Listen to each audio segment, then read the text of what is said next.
Hello, everyone. Today, I'm just going to be going through every comic that I read in October 2025. So these are just all like back issues or trade paperbacks, omnibuses, hardcovers, whatever I read. I'm not going to be going through every single new floppy I read because I read a lot. But this is just the extracurricular stuff, the stuff that's really for me that I really like to read because I read a lot of comics and I don't talk about most of them on the channel. So I figured, you know what, might as well talk about it, let you guys know what I'm reading. So let's get started. First up, we got Robin 3 Cry of the Huntress. This is from Chuck Dixon and Tom Lyle. And I got this, as you can see, for $8 during Emerald City Comic Con, but I just now read it because that's generally how it goes. I go to a convention, I buy a bunch of comics, and then they get thrown in the pile of my backlog of unread comics, and I slowly get to them. And I just got to this, and it's really good. No surprise there. It's Chuck Dixon. He's had a great handle on the Bat family. Tom Lyle's art is really good, and it's 90s art, so 90s art sometimes it can get a little crazy, but for this it's really good. I like the colors a lot. The only thing that's a little the only two issues I kind of have with the art is one, Tim Drake's hair when he's not in costume is still like crazy Robin hair and it just looks weird, gives him like a massive forehead. And two, Huntress looks a little off, especially because she's got like the erect cape, like it's always stiff and it looks weird. But other than that, I really enjoyed the art and it looks really nice. This is a great little Robin story. It's Batman. There's some stuff going on with the gangs in Gotham, so Batman's like, you know what, Tim, you chill out. I'm gonna try to figure this out because there's some weird stuff, and also you got school and all that to deal with. Tim Drake's dad just came back. His mom's dead, and his dad's in a wheelchair and all that, and he's trying to figure out what's going on with his son. And so there's family drama there because he's like, it was nice of Bruce to take care of you while I was gone, but I'm back now, and you're still spending a lot of time with him, and you come back with bruises. What is going on? And he's having a balanced life at school. There's a counselor at school. It's like, why are you always hanging out with that older rich guy and coming back with bruises? Everyone's like, what is going on with Tim? Is he like in a gay abusive relationship? But no, he hasn't met Bernard yet. Anyways, it's really good. Then he meets up with Huntress one night when there's this like hot Russian girl and he's like nice, and then the like Russian mob comes after her, and Tim's like, oh no, I gotta help this girl, and he's weighing over his head. KGB shows up and the Huntress shows up, and the best part is when Huntress first shows up, she's like, yeah, I've been around Gotham for a while, Batman probably told you about me. And Robin's like, Batman's never said a word about you, who are you? I've never heard of you in my life. And Huntress is so pissed that Batman never even mentioned her to Tim. It's great. They have got a great dynamic. I really love Tim and Helena's relationship in this. It's really well handled. It's Chuck Dixon again. It's quality. It's 90s Chuck Dixon on a Bat Family book. It's so good. I loved this. Next up, we got Batman, the Blue, the Gray, and the Bat. This is an Elseworld story from Elliot Maggin and Alan Weiss. I was at like a used game store that had some comics, and they had this for $5, so I picked it up because I love westerns and I love Batman. And it's basically just Lone Ranger. You've got Batman basically being the Lone Ranger. He uses a 6-shooter, but he only shoots people's guns out. He doesn't kill anyone. He's got his own Tonto, which is Robin in this. Robin is literally just like half white, half Indian in this. There's some pretty funny moments in here as well. Like there's a part where Robin tries to sneak up on him, and Batman's like, remember, dude, you're only half Indian, so you can't really sneak up onto me. And at a later point, they get snuck up on some Indians, and Batman goes, now there are some fellas that know how to be stealthy. Now there are some guys that know how to sneak up on someone. There's also a moment where, because this takes place during the Civil War, and there's a moment where Batman's getting introduced to like this group of guys that are going to help him fight, and he's like, we call them the Dark Knights. And it's just a group of freed slaves, and they're called the Dark Knights because they're a bunch of black guys. So that was pretty cool. But it was really good. It also reminded me of sort of like Assassin's Creed in the terms of you have this fictional character, Batman, interacting with all these historical figures, because you have Abraham Lincoln in here, you got Mark Twain, you got Wild Bill Hickok, just constantly like Batman's just going through all these like characters in American history, and it's like, oh, that's pretty cool. But I enjoyed it a lot. Elliot Maggin, I've read some of his Superman stuff that I've enjoyed, and now I've read this that he's done, and it's really good. I enjoyed the art. I really like the use of the colors in this, especially to display like mood. And there were some interesting things where I would love to see this Batman interact with like current time family characters, because the Robin in this, his parents were killed by some guy that he doesn't know. He's trying to find out who it is. He finds out who it is this like Southern general or whatever, this like Southern bandit bad guy that used to be part of the Confederacy, and now he's like just an outlaw. Anyways, he finds out that it's that guy, and he goes and he fights him and he kills the guy. and Batman has no problems with it. Even though Batman this doesn't kill, Batman like some of the other guys catch up because their goal was to capture that guy, not kill him. And Batman's like, he didn't make it. And then he tells Robin that he was proud of him, and it's like he was covering up for Robin killing him, and he told me he's proud of him for killing that guy. And it was like, oh, I would love to see this Batman meet Jason Todd. I would love to see how that interaction would go. But yeah, it's cool. It's Batman in a Western. Of course it's cool. And it's well written. It's got good art. It was worth the read. I really enjoyed it. And also he has a horse named Apocalypse. That horse he's riding there. It's pretty cool. Up next is The Blizzard from Jeff Johns and Andrea Muti. This is part of the Ghost Machine, the Unnamed universe. If you haven't been reading any of that stuff, you should. I love pretty much everything Ghost Machine's doing. Jeff Johns is killing it over there. He's got a great group of artists, and I wanted to check this out because I hadn't read it, so I picked it up, and it's good. I have kind of a big issue with it, which is that the art is fine until like shit starts going down, and then it's hard to tell what is going on. Just the way the art is done. When stuff starts going down, when shit hits the fan, it's like I'm trying to figure out what's going on. And it's like it shouldn't be like that. It's a comic book. I should clearly be able to tell what's going on. So the premises of this is you have a guy who his kid was abducted and killed by some dude, and he's going to court for it, and the dad then kills the guy that killed his kid, and so now he's arrested and he's going to jail, and him along with several other guys are in a prison transport in Colorado, and they're going through a big blizzard trying to go to the prison they're being taken to. And in the middle of it, they get in a crash because it's a big blizzard, and then some sort of abominable snowman shows up, but he's an abominable snowman that has like special powers because he makes the guilty see their victims and see things, and he really messes up, and his goal is to like take out all the guilty. And that's the basic premise. So you have all these convicts trying to survive all that, and it's pretty good. It's well written because it's Jeff Johns, the GOAT, so it's really worth a read. It's just sometimes when things get going, the art gets a little just hard to see what's going on. It's kind of like I don't know, it's not really coherent when you're looking at things. Sometimes I'm like, what just happened there? That guy get hit? That guy get killed? Is that guy, what's really happening? Because I found the art to be kind of messy. But when things aren't going on, it's fine. When things are more static, but when the action happens, it's just, and you don't really want that with a comic book, obviously. But it's not the worst art in the world or anything. It's definitely worth the read. But yeah, it's not, I would say it's on the lower end of Ghost Machine books, but still good. Moving on to Light Brigade from Peter Tomasi and Peter Snärjberg. He's got like a Swedish last name. Sorry, I'm horrible with names. Anyways, this was awesome. This was another Emerald City Comic Con purchase. I got it for $5 and I just got to it. It's 4 issues, but it's like those like mini trades. It's not like, normal like 24, 22 page like issue. It's different. It's not like a normal floppy. But anyways, really good. It's a World War II comic. You got our main character, this guy who's just gets info that his wife died, and so his son's alone, and he's halfway across the world fighting Nazis, and he really just wants to get back home to his kid when everything goes crazy. Just mystical beings showed up. It gets angels show up. The Nephilim's involved. You got like fallen angels, crazy stuff. It gets awesome. It's sort of like Saving Private Ryan meets Indiana Jones. It's really cool. Like this angel shows up, this other guy that's involved tells them like what their mission is, and like a lot of the guys are buying into it because they see an angel. They're like, okay, this is what we're doing. Then he's more second guessing, and like it's really good. And they get told like, this is our objective. We need to go get this sword because it means this thing. You got like mystical artifacts. It's really, really good. It's really cool. And I don't really want to say too much about it because it's really worth reading. You should definitely check it out. But I enjoyed it a lot. I got it earlier this year at Emerald City Comic Con. And then I met Peter Tomasi at Dallas Fan Expo, and he was really cool. And I was talking to him. He was like, have you read Light Brigade? And I was like, no, but I own it.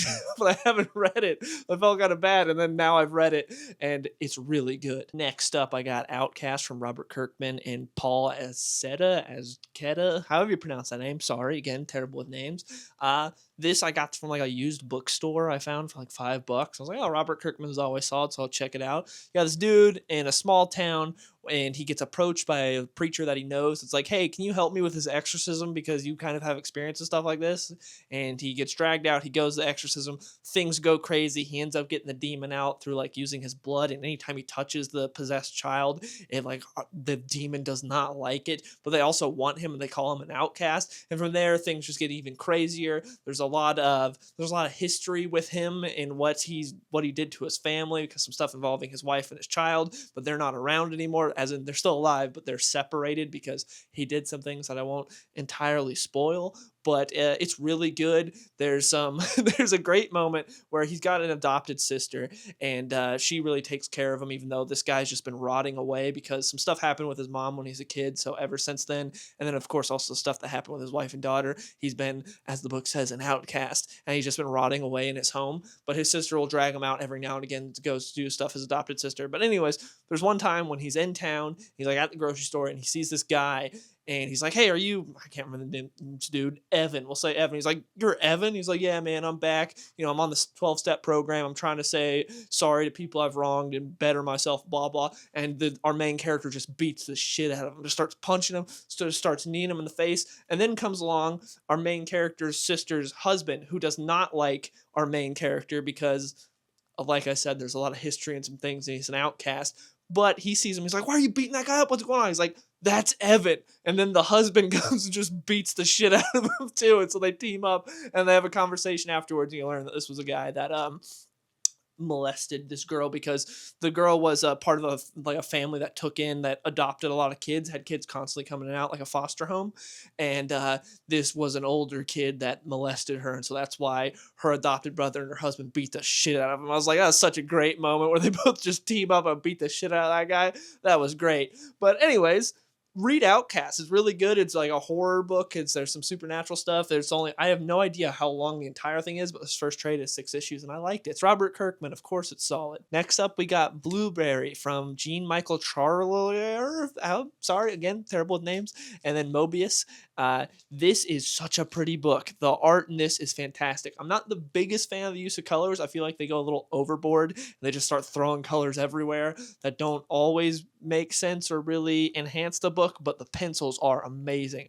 A very, very nice looking comic. Now, Blueberry, maybe you've never heard of this. This was I believe a French book, and it was the name Jean Michael, and the Mobius's real name is Jean as well. So yeah, French book, and I love Westerns. I love everything about the Old West, and so I wanted to read some more Old West comics. I found out about Blueberry, and it's one of those things where it was originally published in Europe and other languages, and then when they published it over here in the US and they did English versions in English, they did them in these little trades that you can see, and I got the first one because you think you'd start with Blueberry 1, but then when I was reading more online about it, the mapping for the trades are all completely wrong. It's like Blueberry 1 has story 5, and then book 7 has story 1 and 2, and it's everything's all wrong with the trades. And so apparently if you're reading the English versions, everything's just completely effed. So that aside, I still read this and I understood what was going on. There wasn't really an introduction of the characters too much or anything, but I understood what was going on. I enjoyed it. It's very good, the bad and the ugly, because you have there's hidden gold that multiple strange characters are looking for, and you've got the different relationships, and it's good. I really enjoyed it a lot. It's just I wish I could start from the beginning instead of starting in the middle of it, but still, no problem starting in the middle of it. That's also something that, little side note, little sidebar, I hate whenever you have manga fans come into comics and be like, "I can't read American comics because I don't know where to start, and there's so many different versions." It's just cannonball in that bitch. Just jump in. Who cares? When I started reading comics, I was just reading whatever I could. It'd be like, "Oh, sick, we're on part 6 of a 12-part story. Cool, I'm reading that." It's issue 263 of Green Arrow. Okay, whatever. I have no idea what's going on. I'll figure it out. That's part of the fun. But you have all these people being like, I don't read comics because I want to start from the beginning and be blah, blah, blah. It's well, if you want to, you can start in the Golden Age with issue 1, but you don't have to. And anyways, that's one of my tangents. I get so annoyed when people say it. It's just jump in anywhere. Just read some back issues. You'll figure it out. I promise. As long as you have just the tiniest peanut brain, you can figure it out. Anyways, Blueberry's good. I want to read more. It's just hard to get a hold of. He's got to go on eBay and pay a bit of a pretty penny. Not too much. I think I got this for $30. So not cheap for, how little of a story you're getting, but still really, really nice looking. And it's nice to have, another Western, because there's not a whole lot of them. So I'm excited to dig in more to the Blueberry world. Now on to The Scumbag from Rick Remender and a slew of different artists. There's a bunch of different artists on here. It switches a lot. I am a huge Rick Remender fan. He's, in my opinion, one of the greatest writers working today in the comic book industry. I love most of what he does.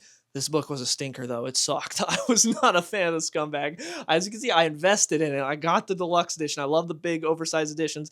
I've got these for Fear Agent, for Seven to Eternity, for Deadly Class, and I love all of those. I love a lot of what Rick Remender does. Currently, Escape and The Sacrificers is his current books going out. Those are amazing. But so I decided to read The Scumbag because I'm like, Rick Remender, he always writes gold. This book's terrible. It's so bad. The art's whatever. It switches from art to art. Sometimes it's good, sometimes not my cup of tea. But the story is you have this guy, the Scumbag, who's just a terrible person. And he's like the premise was essentially like, what if a terrible human got like great abilities and was the key to saving the world? So he gets these abilities early on in the book. Like he's a terrible guy. He's like a homeless drug addict that just hangs out at this bar doing drugs all the time, and he's just always just being terrible to everyone. He's like not a nice guy. He's not a good guy. Anyways, this super secret agency is trying to get a hold of this thing that gives you these abilities. He ends up getting the ability, so now they have to use him to fight this like terrorist organization that's kind of like a super like far right wing Cobra from G.I. Joe sort of, and it's just really bad. Like occasionally there are moments where it's decent because Rick Remender is a good writer, but just the overall premise, and I don't care about any of the characters and just everything reading, and also it feels very dated just reading it already. I don't know when it came out, but it feels like around like 2020. But just reading it now, it's like it feels really dated, and it feels just not good. Would not recommend. This is the only real stinker of comics that I read this month. Scumbag, would not recommend. Another big boy is the New Frontier Absolute Edition. It's been, I don't know, like 15 years since I've read New Frontier. I read at the library forever ago, and so I finally got the Absolute Edition because, in my opinion, this is the way to read comics, is with these giant oversized editions like you saw with the Scumbag, or here with the Absolute Edition. I love it because, if I'm seeing a movie, I want to see it in IMAX. I want to see it in the biggest screen possible. If I'm reading a comic, if there's some type of visual medium, I want it to be big. I want it to be large. And that's what I like here with Absolute Editions, especially with Darwyn Cooke. Man, he's such a rest in peace, one of the greatest. And it's so pretty, and I forgot how good New Frontier is. And I think my favorite moment still is probably Barry Allen when you have that moment where he's on the phone with Iris, and then where she's at gets attacked, and he goes and he will just like runs across to where she's at, and he talks and he's like tells Captain Cole like, don't mess with my girl, and it's just everything about it is perfect. It's like, man, that's why I love Barry Allen right there. It's so good. Just love this comic. Everyone knows New Frontier is good. I'm not telling you anything new, but if you haven't got your hands on the Absolute Edition, it's definitely worth it. It's so sick. On to another Absolute Edition, which is Absolute Green Arrow from Kevin Smith and Phil Hester. Now, I have most of the back issues for this. I believe Kevin Smith's run was like 15 issues, something like that, which this holds the entirety of that. And I have like 11 of the back issues. So I read most of this before, but not all of it. So it's nice to read it all at once. Really enjoyed it. Still great. Phil Hester's art I really like a lot. This is when Ollie came back. He was dead and now he's back, and you got that whole thing of him trying to accept it and how he came back because Hal was the Spectre, and you've got that whole thing going on. It's interesting because it's like a piece in time seeing like what was going on in the DC universe, because Ollie comes back and he doesn't know about that. Hal's not a Green Lantern anymore. He died and he's Spectre. Kyle's the new Green Lantern. Barry's gone, and Wally is the new is the new Flash, and he's like, Wally, you were just a kid the last time I saw you, and like you've got all this stuff going on. Also, Mia gets introduced, and it's just really good. It's a great comic. I really enjoyed it, and Green Arrow is one of my favorites, man. It's sad that the current series from Chris Condon's about to has been canceled. It's got, I think, maybe 1 or 2 more issues left, and then it's over. So that makes me sad, but it's a good time. And then lastly, I just picked up Captain America from Mark Gruenwald. This is the first omnibus. So Captain America by Mark Gruenwald, omnibus volume 1. I just started reading it. I'm like 200 something pages in, so not far at all. This is a thick boy. But I've read some back issues of Mark Gruenwald's Captain America, and I really enjoyed it. So I saw this at a good price. I got it for like $60 off eBay. So I was like, I'll take that. And I've been reading through it. It's really good. It's fun. This is the Serpent Society stuff so far. So it's hilarious how the Serpent Society started, because you essentially have like the main serpent, who I can't remember his name, but anyways, he's like, hey, there's a lot of snake villains we should just all like group up and be a mercenary group and offer like health care and salaries and like unionize essentially, and we can all benefit from helping each other. And also, I think, was it Sidewinder his name? That might be his name. Anyways, he's like, also I can get us all out of prison anytime anyone gets caught. So each issue you have all this random stuff going on with Cap, and then the Serpent Society jumps in and is like causing things to happen. Like they're going after MODOK. They go and they kill MODOK and then they bounce, and it's hilarious. It's very funny. I love his voice for Cap is so good. Mark Gruenwald really understands Cap. I love the art in it is really nice, especially like the acrobatics of Cap. You really get a good sense for his movement.